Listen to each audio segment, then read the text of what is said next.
Morning to all of you. I hope you had a good breakfast, fresh, ready for a new day. In Yetz Hashem at Neibish's Hilf. Excuse me, do you need this? No. Neither do I. Our life is a voyage. It's a journey.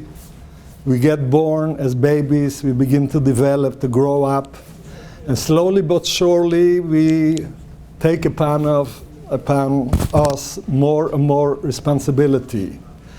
We grow in life, and the matura is Al kan Yazevish as Uviv, as Imoi, we should marry, we should create a family and bring up and be mechanech children and marry them off, and then is memamshech from where we came. Life is a journey, but as in any journey, it's not always an easy journey. It has all kinds of places that we travel, that we come through. Some of them are smooth, lovely, happy. When a person marries, when a person has a simcha, when we grow up, we have the bar mitzvah, it's all exciting. We marry and we have Shuna Rishonim at Neibish's Hilf, it's exciting, it's lovely. And then we begin, the first child is born, the simcha is grois. But as the time passes, we begin bumping into all kinds of bumps on the roads. Sometimes it's a dang in parnusa, suddenly we need money and we do not have. We have problems with the children. Sometimes we have problems with health problems, or children that have a certain disability. All kinds. As far as the years go by, we always meet new difficulties and new problems. And the person who is together with us most of the time is our spouse. The Rabbi Shalom made the world in a way like this, that we have a spouse that always helps us, and we go together and we do this big project of building a family together. It's not always easy, but it's the only partner we have in life. And this partner is not by chance, by mistake. It's something that's custom made by the Rabbi Shalom. They want the mic. The mic? Ah, this mic is okay. Sorry. It's something that's custom made. Now it's better? Oh, it doesn't work. Sorry.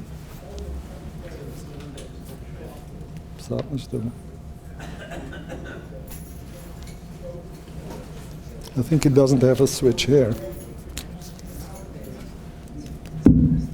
No. It's something that's custom made. Now it's good, the mic? There's a moiradike medrash. The medrash says that a matranise asked Rabbi Yosef ben Chalafte, how long did it take for the Rabbi Shalom to create the world? So I said 6 days. Since then, what does the Rabbi Shalom do? So it says, Yosef v'mezavek zevigim. I once heard why Yosef, because some zvigim, some shadichem are so awkward that even the Rabbi Shalom Kaviyuchel has to sit down. But Yosef v'mezavek zvigim, so the marital says a wonderful idea. The Rabbi Shalom created the world, and it's like copy and paste, it runs nature. You plant, it grows, things happen, the sun comes up, the sun goes down. They happen naturally. A person is unique. Every person in the world is unique. A person that was never since Bris Oilam. All of us that sit here is the first time. Since Bris Oilam, there wasn't a person who looked like us. There wasn't a person who went by the experience that we had in life. Every person is unique, and therefore the Rabbi Shalom didn't make a system that we find our spouse automatically, but every person, individual, he makes his spouse that's the best for him in life to go together. And therefore it's a Rabbi Shalom Yosef v'mezavek zevigim, that every couple is a new creation. It's a unique creation that the Rabbi Shalom makes. This is what the Maral says. And this is a job that we have to do together. And life, when we go through, even in the normal, what they call normal, the normal difficulties of life, It's always a project that we have to learn how to live together.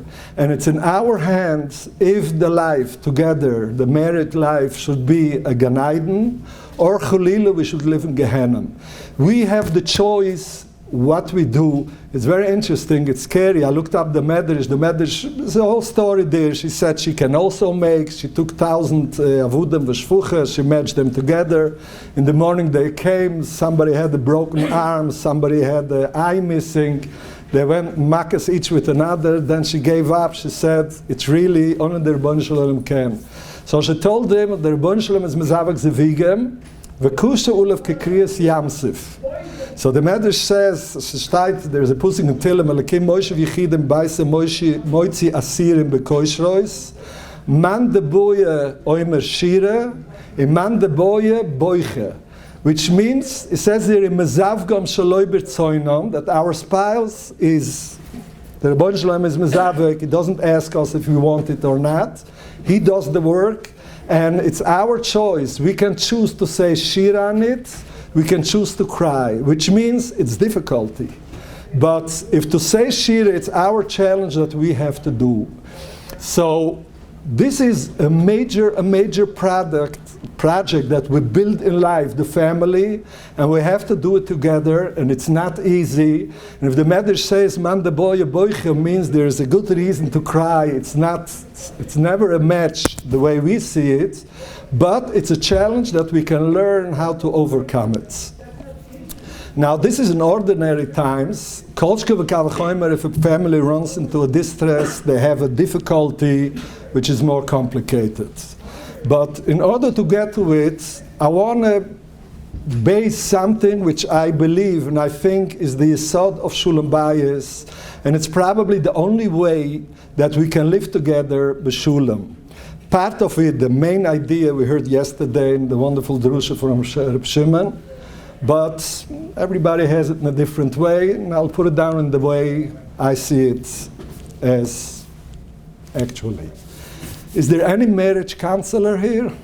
Somebody is a marriage counselor? Or I think everybody who sits here has experience in marriage counseling. I want to ask you a question. If there is a fight between husband and wife, the husband wants to invite Orchem, Shabbos, and the wife does not want. Very gerecht. Who is justified? The husband or the wife? Both of them. If a wife wants to send a daughter for therapy, she thinks she needs therapy, and the husband says, no, I don't believe, it's not a problem. Who's justified? Both of them. Very good. The reason number one where people fail, where therapists flop, where mechanchem fail when they are mechanech the children, is that you answered very good, and kol hakavod for you, as they say in Israel. Usually people get trapped who is right and who is wrong. And there are two problems here. First of all, when a person comes for help or any problem we have, if we relate to what the person brings, if we would judge if the husband is entitled to bring guests or not, or if the wife is entitled to avoid, to tell him, I do not want guests, this is a big problem and a big mistake. Why? Because the basic thing of us in life is that everything we meet is symbolic. Which means like this, we relate to things not to what happens, but to what this invokes in us. It can be related to our history, it can be related to anything we went through in life. I once saw two people who were fighting, and one told for the other person, he told them, you are making me mad. So he answered, I might have pressed your buttons, but I didn't install them. Which means I cannot upset a person. I can press on a button that he gets angry on it. I always ask people, can somebody shame you, or you are ashamed with what he does? Can somebody make you upset you, or you get upset with something that the person does? It's never what the people does. do. It's never what happens with us. It's always the way we relate to what happens. All people who get angry, or all people who are ashamed with something, or all people who feel belittled by something, or people who feel a complex, a low self-esteem, it's always about something that's a fact, and they perceive it, they accept it as a way, as a means that they are ashamed with it, they feel belittled with it.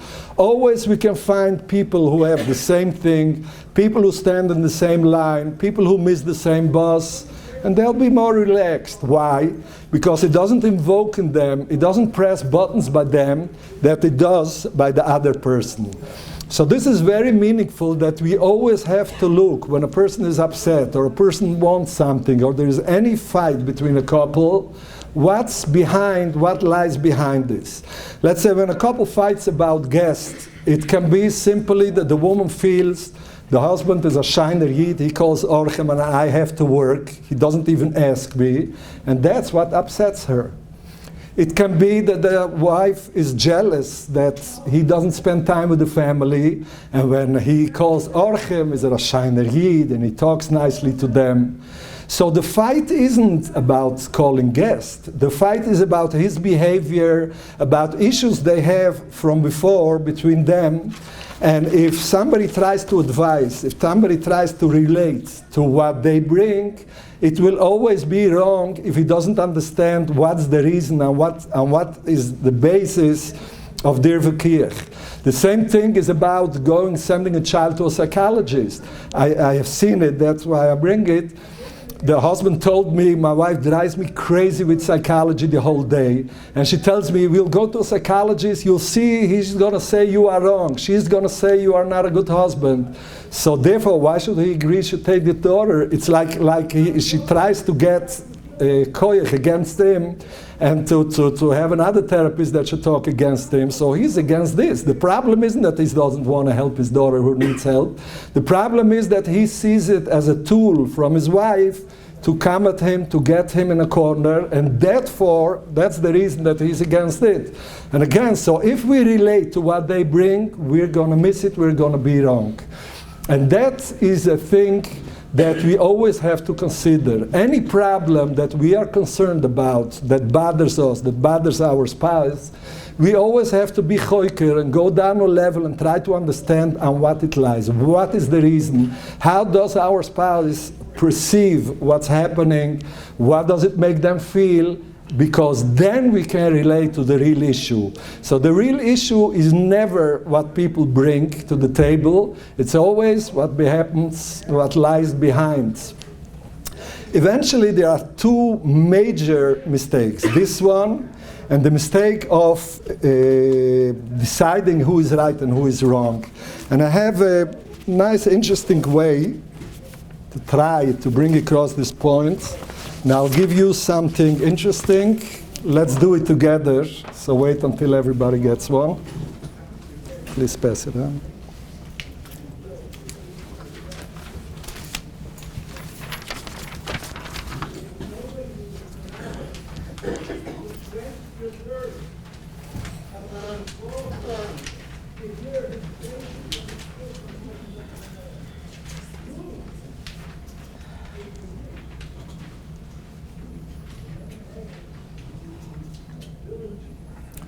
Okay, it's a few questions, simple ones. In number one, there is A and B. Which one is bigger? B, okay. Which one is bigger? A is bigger, okay. Some say A, some say B. Same, some say. In question number two, who has an angry face? The one on the left or the one on the side, on the right?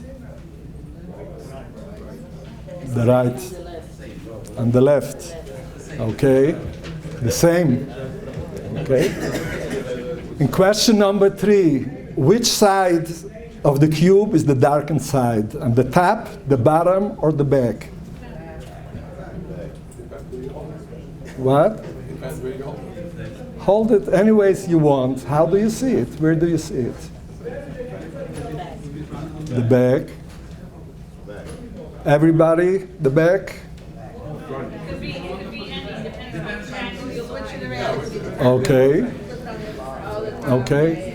In question number 4, I'm rushing a little bit because we have problem of time. Question number 4, it's like a checkboard, and 2 cubes are marked with a circle. Which one is darker? The top is darker. It's the same? Not the circle, the cube. The cube. I'm asking which cube. The circle is what I marked. The cube. What's the answer? Which one is darker? The top. You say it's the same. Okay. In question number 5, which top of the table is longer and which one is wider? Which one do you want? Obviously, which one? Which one do you want? The left one is longer. Hold it any way you want.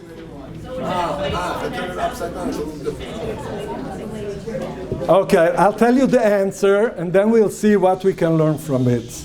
In question number 1, both are the same long. A and B are exactly the same size. This, by matter of fact, I did the copy and paste. They're both the same. Why do you think that B is longer? It looks longer on one side, but what we do not see is that it begins more to the right of the page. It doesn't begin from the same place as A. It's so good that even when I tell it, many people do not get it. It's sheaf. It's, how do you say it in English? It's slanted. B begins. It's a straight line, so we get fooled and we think it's the same place, but B is inside. It's to the right. So every one of these shows us a different problem we have in our brains. We tend to see a thing, but we do not get that we do not see the whole picture. And we get, we see only one side, and we are sure we see the right answer, and it's obvious. We do not get how wrong we can be, even when it looks obvious. In question number 2, the 2 faces, hold it close to your face and try to see which side has an angry face, and then put it the most farthest that you could, or look at your neighbor that sits in the line in front of us. Both.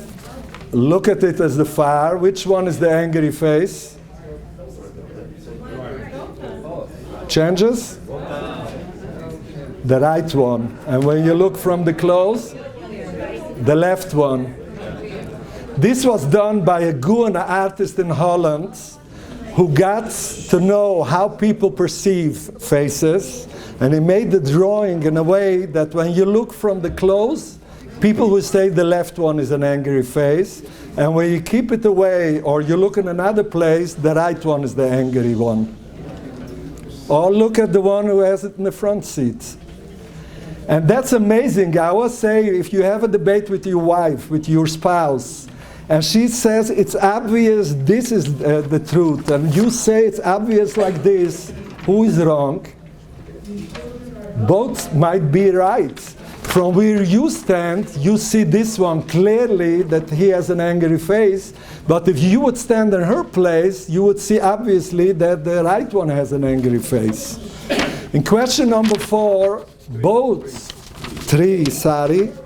in number 3, whoever says it's on the top, whoever says it's on the back or on the bottom is right.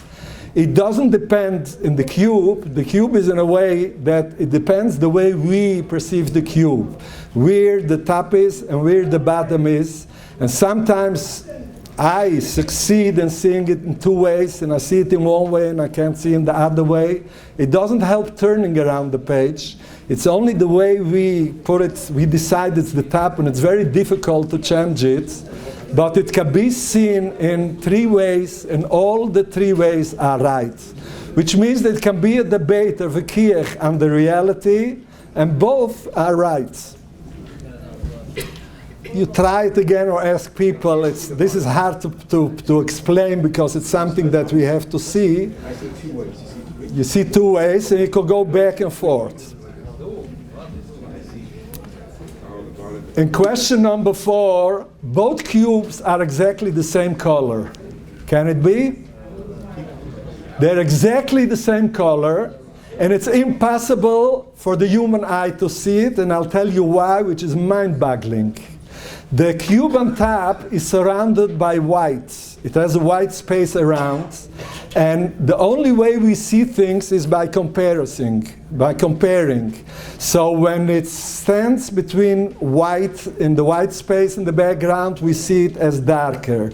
The middle one is surrounded by black cubes, and therefore it seems to be whiter. In my office I have a paper which I made 2 holes, and when you cover up, you see that both are, if you do not see what's around, you can do it by bending the page one to another, or by taking your neighbor's zettel and putting it together.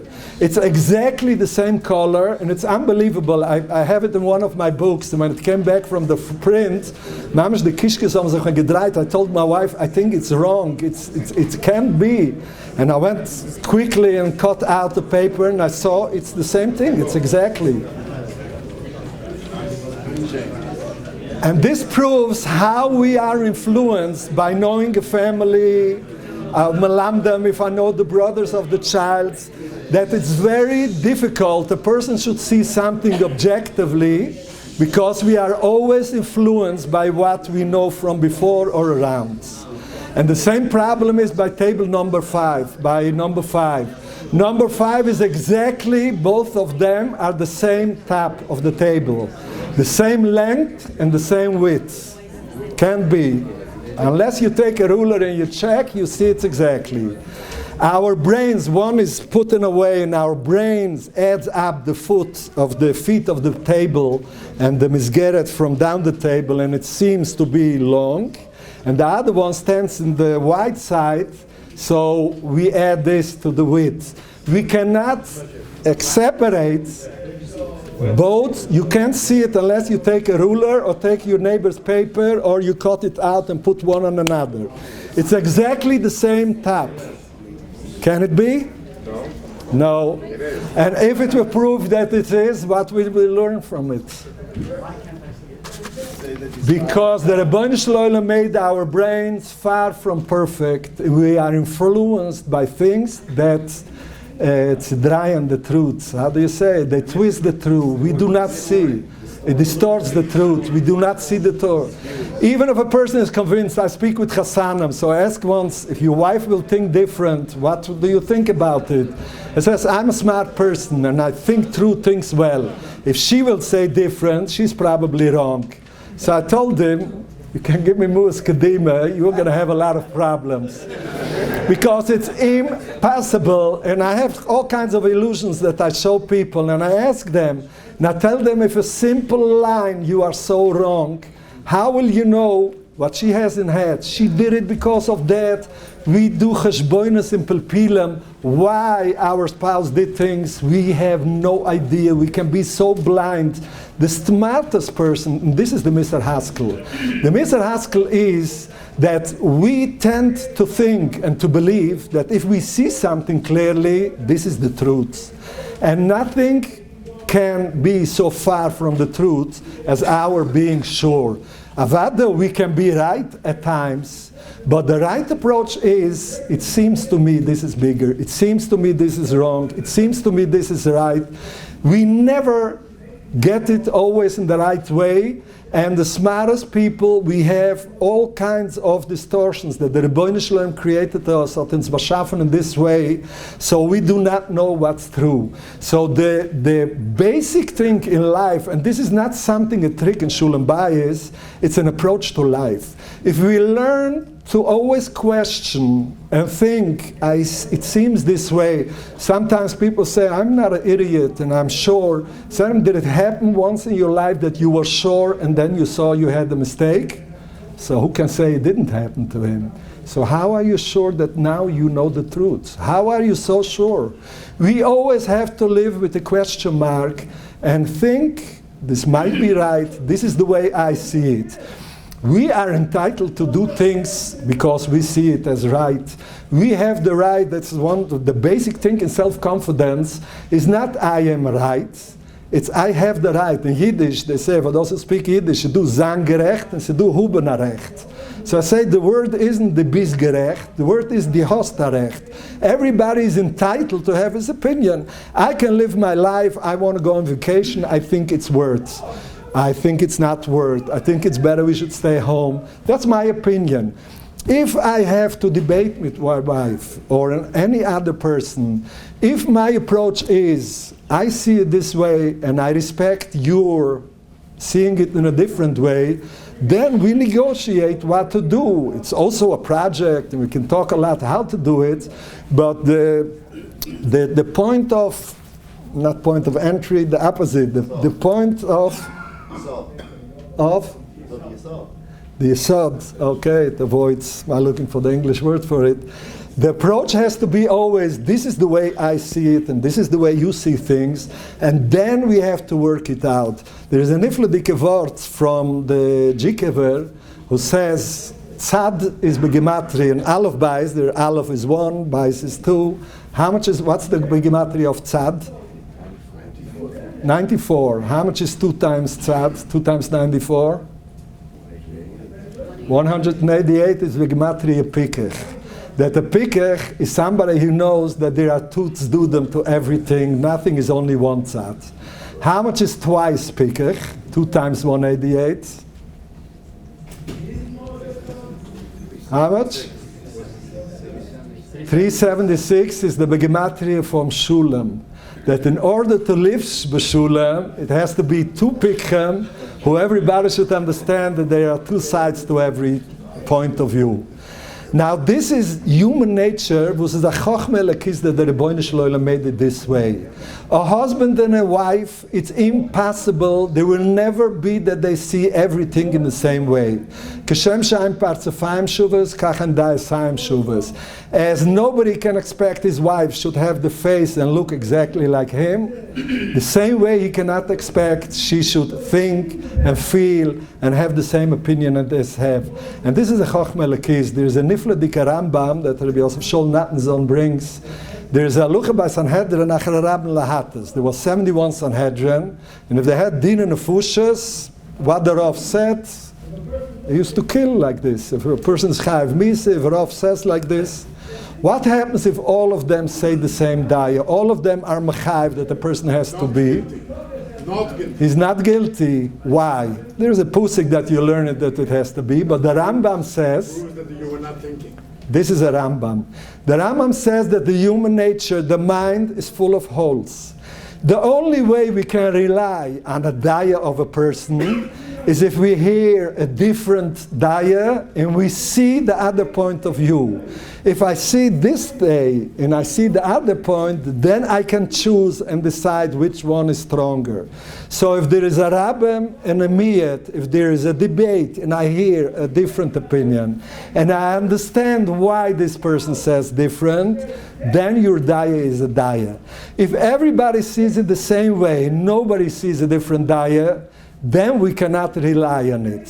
So in order to build a home, that's what the Pusik says, it's not good if we try to live life seeing things our own way. Eselo Ezer, you know what kind of help it is? Kenegdoi. I'll give you a spouse that whatever you think, she's going to think the hepech. It's hot for you, it's cold for her. You want to go, she wants to stay. You want to stay, she wants to walk. You never agree on the same thing. But if we understand that this is in order to bring up children, we have to have 2 sides. We have to see it from 2 dimensions and come to a conclusion. So therefore Rashi says, Zuchu Ezer. If a person has a schiyah, cycle understands that the contradiction, that the wife is different, is to help him to balance things, then it's a Ezer. Loi Zuchu, then it's Kenegdoi, then it's a big fight. Why do you think like this? I am right and you are wrong. And this is in everything. There's a Nifle Diketoldes in Parshas Mishputim, who says that I have a Eitze that I got from a Gudel Echot, a boy Terzek Va'alterev, grab to it and don't let it go. And it's a great Eitze, also in Milad Shemaya and also in Milad Alma. So it says, whenever you come to agreement, you are sure you want to do something, Stop and think, what if the opposite is true? Try to think if there is an opposite side. And the husband that it says is that if we have two sides to a thing, then we choose, then we can trust that it might be good. If a person is convinced that there is no other possibility, no other side, then he's probably wrong. In Sefer Hasidim, I think the resolution, Ahoives Hashemu, Isnaya Savada, always like the Shemu.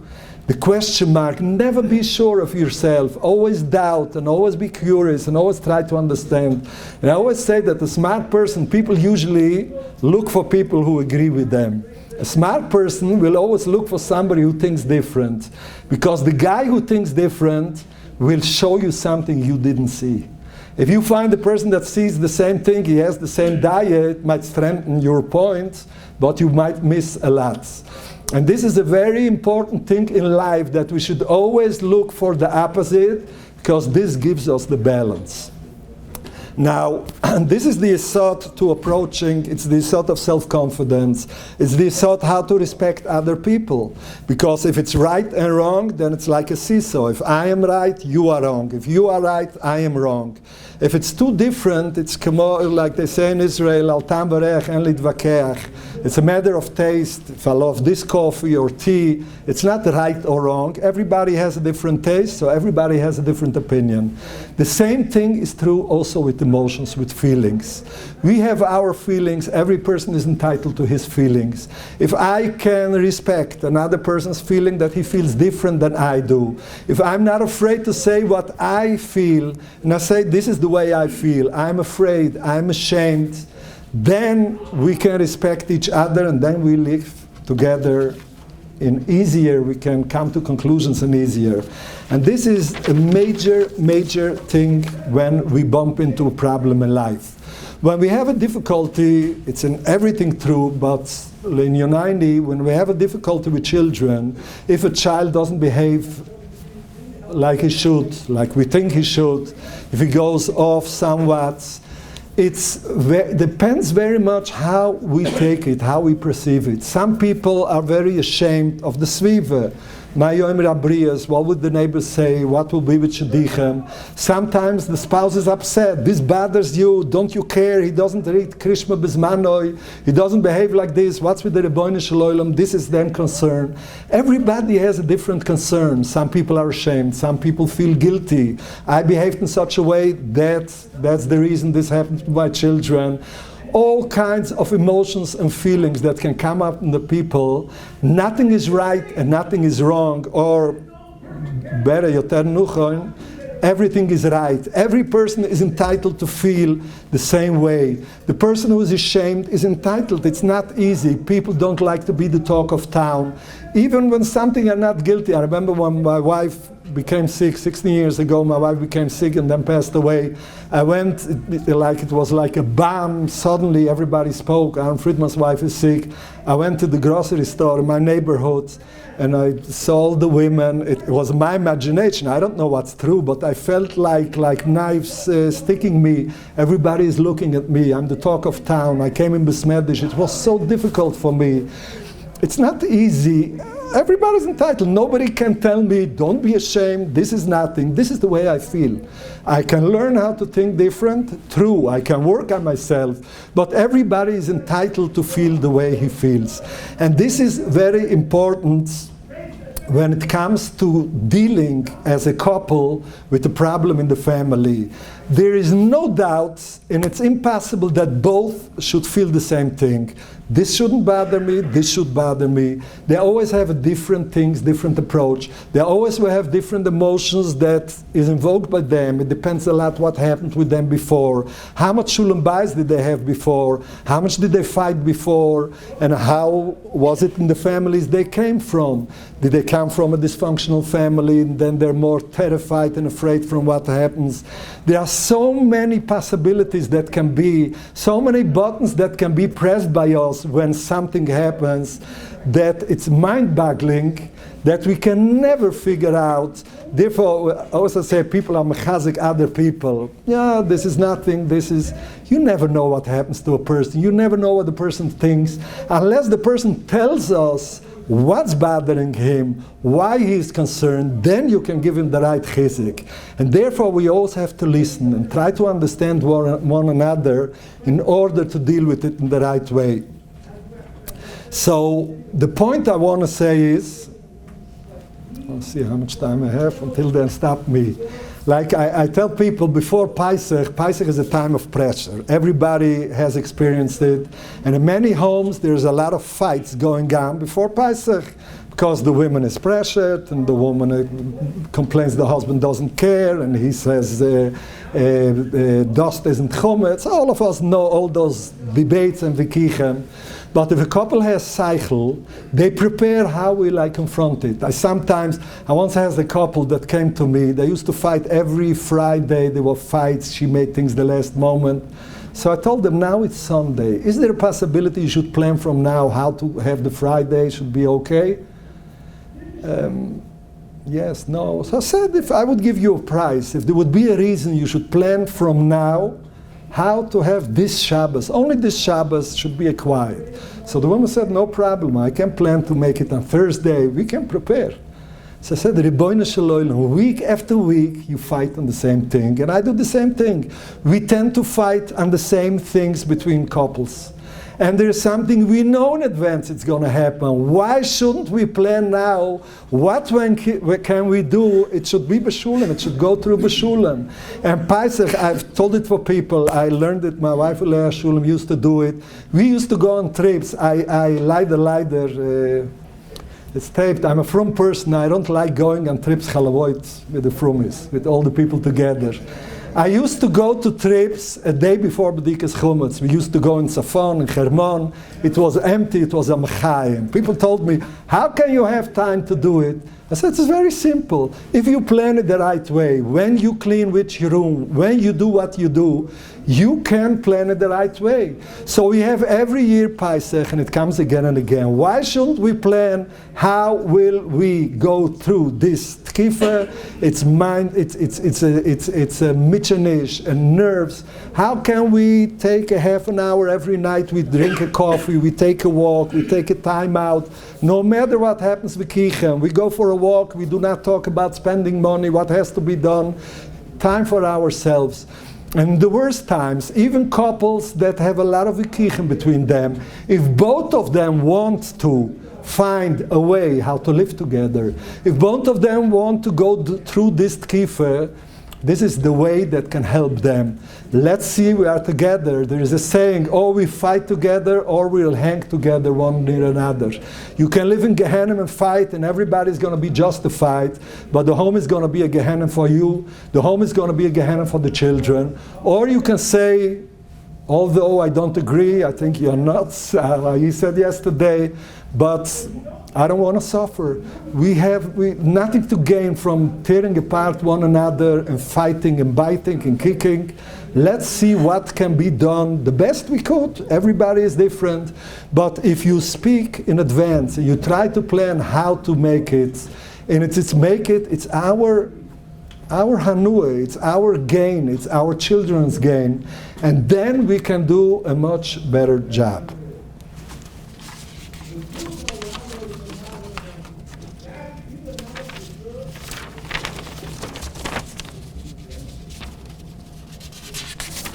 Go on. Can we talk until it's not stopped? I spoke a few weeks ago to about 35 madrichim of Chassanim. They're madrichim of Chassanim, and they had Yom Yun, and they called me to speak. And one of the things, suddenly a person asked me, how do you recommend to go about the problem that women do not speak direct? They always say remuzen, they can't say what they want in a direct way. I love those questions. I told him, I'll tell you an idea, and then let's see what you're going to answer on this question. There is something that's a basic thing that we have to understand the chinuch, and it's true by all of us. A child develops in a healthy way by us helping him do so, which means like this. Every baby that is born, in order it should thrive, develop, and feel good with himself, He needs somebody, he needs to be seen. He needs somebody should be nispul from him. Somebody should say, wow, should be excited by what he does. A child stands up and begins to walk. It's scary, it's dangerous. He falls down, he cries, and he does it again and again. Mostly because we touch, we clap, we say, wow, you're a big boy, you're a big girl, look how you can do it by yourself. They learn to dress. Everything the child learns is by us showing off with him, by us calling up the parents. Wow, he spoke, he made the brucha.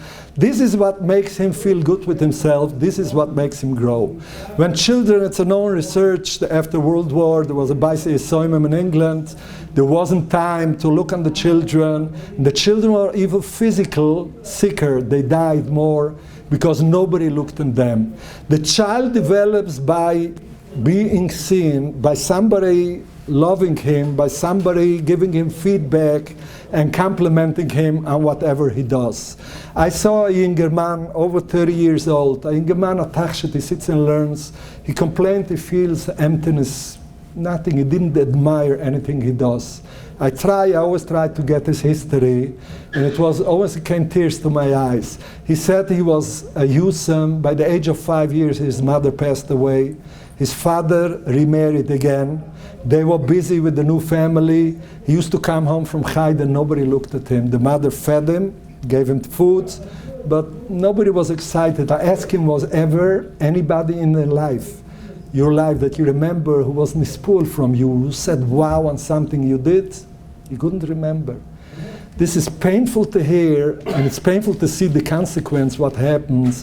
When a child goes below the radar, nobody sees him, nobody asks him, how do you feel?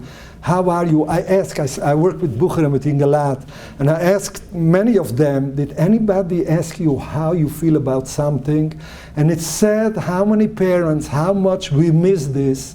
We do not see what the child needs. We give him what he needs, but nobody spoke. I speak with Yisoimim who became Yisoimim. Families where there was a problem, there was a sick child, the child passed away, there was a tragedy, a imglik. Did anybody ask you, how do you take it? How do you feel with it? Are you ashamed in Chai? The children are ashamed with all kinds of things. They don't think like we do. They have their way of thinking. And this is a terrible thing if we do not see the feelings and the emotions that children need. They grow up damaged to a certain extent and they lack something which is very difficult for them to continue and to give. So in order a child should develop, that's what needs to be. But now, what happens when a child grows up? A child is very smart and very sincere, and they say what they want. Small children say, Mommy, do you love me? Look at me, give me a kiss. All children do it. When they grow up, it's a pastnish. So we found different ways how to do it. We bring home something from Cheder, from school, a drawing, a test. Wow, you got hundreds. I'll tell Tati, we make a whole fuss of it. So this is the way we get attention. All of us, how grown up we are, we need attention. When a person learns good, it's in order he should feel, ich bin a gita Bucher, I'm something special. If a woman or a girl cleans the home, if a wife bakes a cake and sends it for the neighbors, it's because she wants to get the compliment.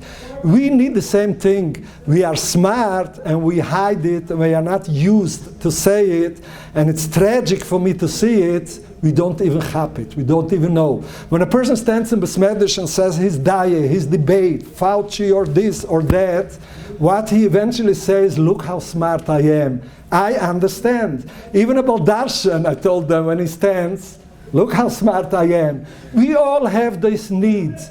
But in the world, attention, you need attention, you're a baby. I sat with a couple and the woman complained that the husband doesn't see her as number one. And then she told me, I feel terrible, I feel like belittled, shemech. I need attention, I'm a baby. So I told her, yes. Yeah. By the way, the men found a solution. They need kuvit. They need kuvit. Kuvit is respectful, is okay. What's the difference between kuvit? Why do we need kuvit? It's the same thing. But if the wife wants it, it's attention. If the husband wants it, it's kuvit. Kuvit is proper. It's the same thing. We are all such a big babies. We are smart. We hide it. So I told this woman, I'll tell you a Gemura. A moiredike Gemura was his mama's hair rising. The Gemura says in Masechta Shabbos, when Moshe Rabbeinu came up in the Himmel, he found the Rabbeinu Shalom Kosher Ksuram. He was making the tagging for the Oisius. The Oisius has tagging. The Rabbeinu Shalom made it. So the Rabbeinu Shalom said for Moshe Rabbeinu, Ein Shulam be'irchu, why don't you say me Shalom, Shulam? So Moshe Rabbeinu said, Klim yesh evet, Shomer Shulam l'Rabba, you need me to say? Hat der Rabbeinu Shalom gesucht, bechol so is heulechu loimer. So Rasha says, you had to say Titzlach b'melachtechu. You see somebody work, you had to say for the Rabbeinu Shalom, even if the Rabbeinu Shalom, Zamatzliach, Titzlach b'melachtechu. It's unbelievable. The Rabbeinu Shalom needs, we should tell him, he needs Moshe Rabbeinu should say him Shulam. But Moshe Rabbeinu went up to take the Torah, and the Recheretz called me the Torah. It was a lesson. If you see somebody do something, give him the good feeling, give him the brucha, tell him Shulam. Everybody of us needs attention. Everybody needs kuvvet. And it doesn't matter if we say it's only for the children's sake, it's only kuvvet the Torah.